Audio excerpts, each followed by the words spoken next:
সেলিব্রিটিদের সঙ্গে ছবি, গ্যালারির পাগলামানি আর রাজশাহীর জয়। এই দিনটা আমার জন্য সত্যিই খুব স্পেশাল। আর নিজের চোখের সামনে তানজিদ তামিমের সেঞ্চুরি দিনটা অনেক স্মরণীয় করে দিয়েছে। আজকের এই ব্লগে আমি আপনাদের দেখাবো এই সুন্দর মুহূর্তগুলো, যেগুলো আমি সারাদিন অপেক্ষা করে উপভোগ করার সুযোগ পেয়েছি। তাই অনুরোধ থাকবে, প্লিজ ভিডিওটা স্কিপ করবেন না।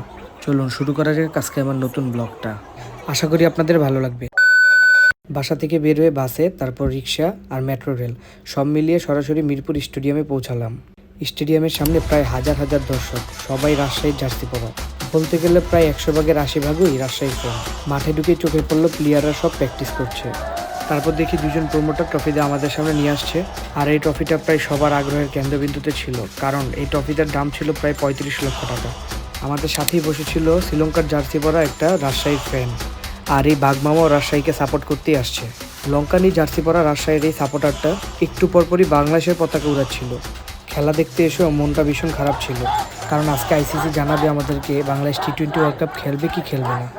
যাই হোক, ক্ষুধা লাগছিল, ফুচকা নিয়ে বসে পড়লাম খেলা উপভোগ করার জন্য। রাজশাহী ব্যাটিংয়ে নামার সাথে সাথেই গলা ফাটানো চিৎকার, দর্শকের গলা না আগুনের গোলা। ভাই, এরকম উত্তেজনা টিভিতে দেখা যায় না, মাঠে আসলেই ফিল করতে পারবেন। আমি বলি, যদি আপনি মাঠে না আসেন তাহলে এই ফিলটা করতে পারবেন না। আর ক্রিকেট প্রেমীরা এই উত্তেজনা অনেক ভালোবাসে। হঠাৎ আমার চোখে পড়ে মোহাম্মদ হারিস এখানে দাঁড়িয়ে আছে। হারিস যে স্কোয়াডে নেই সেটা আমি আগে জানতাম না।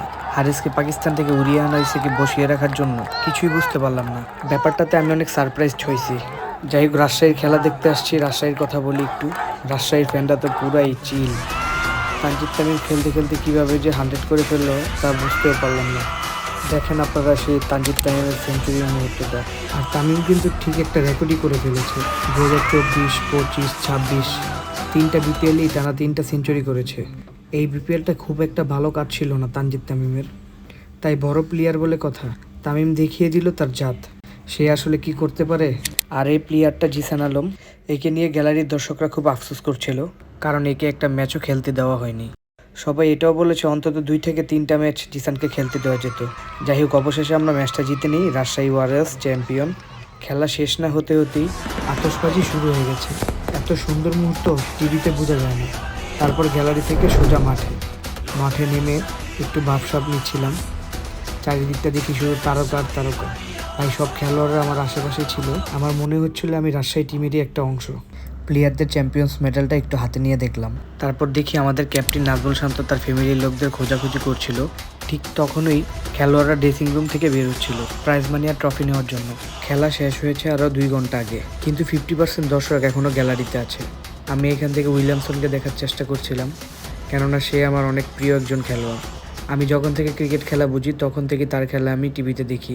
উইলিয়ামসনের সাথে ছবি তোলার জন্য অনেক চেষ্টা করছিলাম, কিন্তু তার সামনে যাওয়া যাচ্ছিল না। আর এখানে বিনুরা এসে সবার ছবির আবদার পূরণ করলো। বিনুরা বড় মনের একটা মানুষ, তাকে ডাক দেওয়ার সাথে সাথে সে রেসপন্স করে।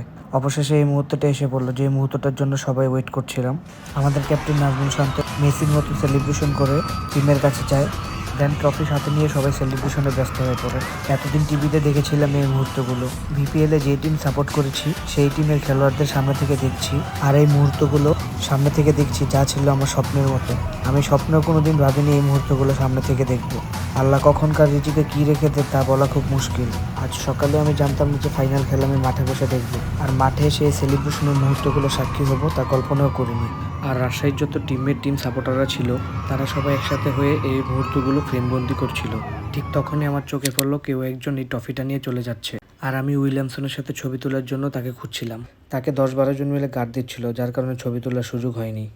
দেন আমার মনটা খুব খারাপ ছিল, কি আর করব, কিছু করার ছিল না। মাঠ থেকে গ্যালারিতে চেয়ে দেখি দর্শক মারামারি লেগে গিয়েছে, তাই পুলিশরা তাদেরকে একটু সাহায্য করে মাঠ থেকে বের করে দিচ্ছিল। আর রাত বাজে যখন 12টা, বিসিবির যত কর্মরত মানুষ ছিল সবাই মিলে মাঠটা পরিষ্কার করছিল।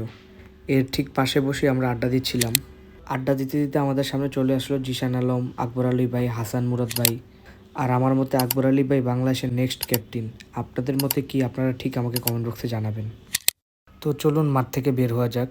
মাঠ থেকে বের হয়ে আমরা একটা উবার নিয়ে প্লেয়ারদের হোটেলের দিকে যাচ্ছিলাম, কিন্তু আমার তো আর মন মানছিল না। আর এখানে সেনাবাহিনীর গাড়ি বের হওয়ার কারণে আমাদের 8 থেকে 10 মিনিট এখানেই লেট হয়ে গেছে, যার কারণে আমাদের মনে হচ্ছিল ওদের সেলিব্রেশনটা আমরা সামনে থেকে দেখতে পারবো না, ওরা আমাদের আগে চলে যাবে। কিন্তু যখন দেখি প্লেয়াররা যাওয়ার আগে আমরা হোটেলে পৌঁছে গিয়েছি, তখন মনটা ভীষণ ভালো হয়ে গিয়েছে। আমার ধান্দা তো সেই একটাই, উইলিয়ামসনের সাথে ছবি তুলতে হবে। একটা মজার বিষয়, এই লিফট যখন খুলেছিল সকল সাংবাদিক ভাইরা আমরা ভেবেছিলাম ট্রফি নিয়ে প্লেয়াররা এখান দিয়ে এসেছে, কিন্তু না, প্লেয়াররা আমাদের পিছনে লিফট দিয়ে ট্রফি হাতে নিয়ে আসছে। ট্রফি হাতে নিয়ে আসার সাথে সাথেই গান বেজে উঠলো।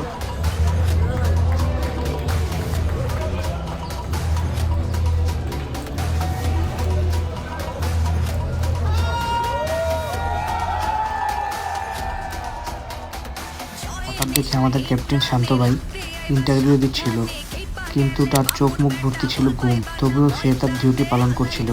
আগে থেকে বেশি আশা করলে যা হয়।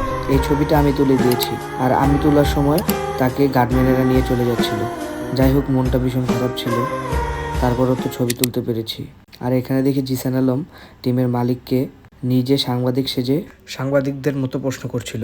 সময়টা ভীষণ এনজয় করেছি।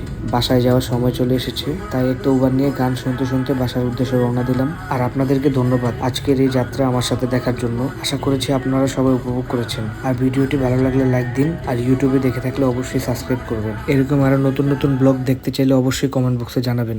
ধন্যবাদ, আল্লাহ হাফেজ।